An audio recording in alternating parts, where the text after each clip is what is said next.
Any capable AI assistant can build a video pipeline now. Not storyboards, not scripts, finished, rendered videos, as many as you need. And to be clear, this isn't an AI video generator. Those are creative, but they're unrepeatable. Ask twice, get two different clips. A programmatic pipeline is the opposite. It's deterministic. The same template and the same data give you the same video every time. There are three layers underneath it. A reasoning model, Claude, GPT, or Gemini, decides what the video contains.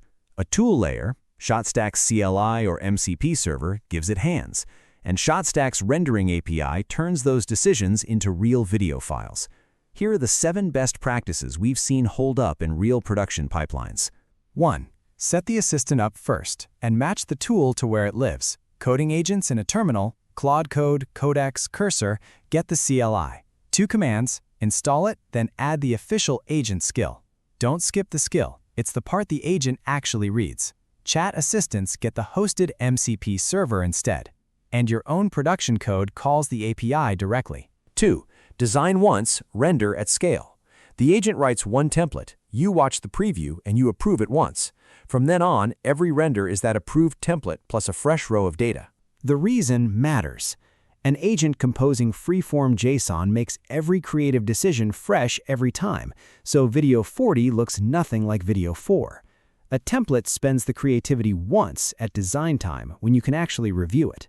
Here's the same listing template rendered 3 times, once per data row. Photo, address, price, and details are all merge fields. The design never moves. And data doesn't sit still. 3 listings this week, 7 next week.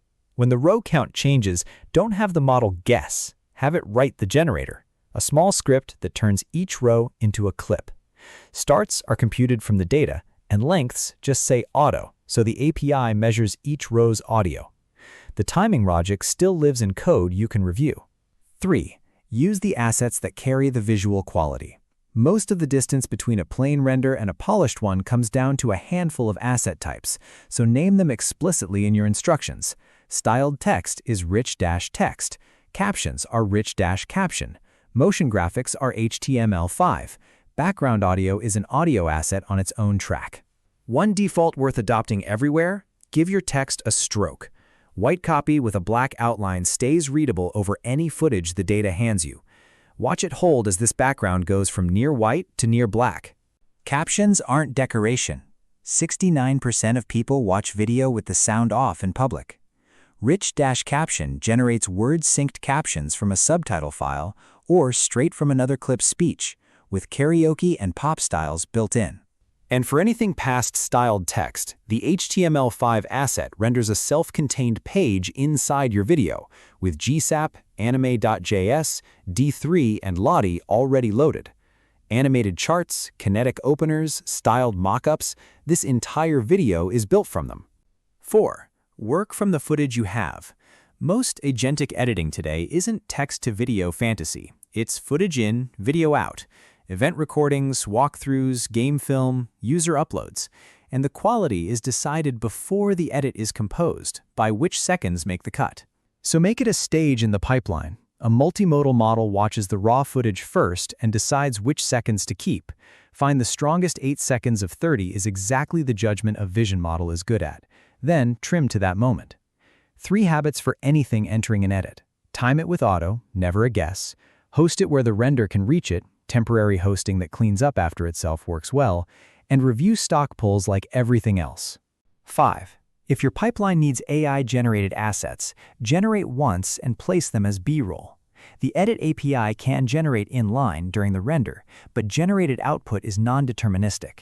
Same prompt, different asset, every run, and every run is build. So generate as its own pass, review it like any other footage, and reference the approved file by URL. If your use case really does need a fresh generation every run, that's fine. Just budget for it. 6. Design out the failure modes. Agents fail in patterns, and you've already seen one of them go by. Invented timing, a made-up clip length or a guessed start value, and the video ships with dead air or clips colliding. Unvalidated data. At scale, one null image or one unescaped quote fails renders halfway through a batch. You can head these off. The official skill already carries the rules. That's the base. Your own instructions file, and agents.md or whatever your agent reads, goes on top with the requirements only you know: resolution, brand, output specs. And 7. Verify cheaply, then monitor at scale. There's a ladder here, and each rung costs more than the one above it, so climb in order. Validate offline first. That one's CLI only. The validate command. No render involved.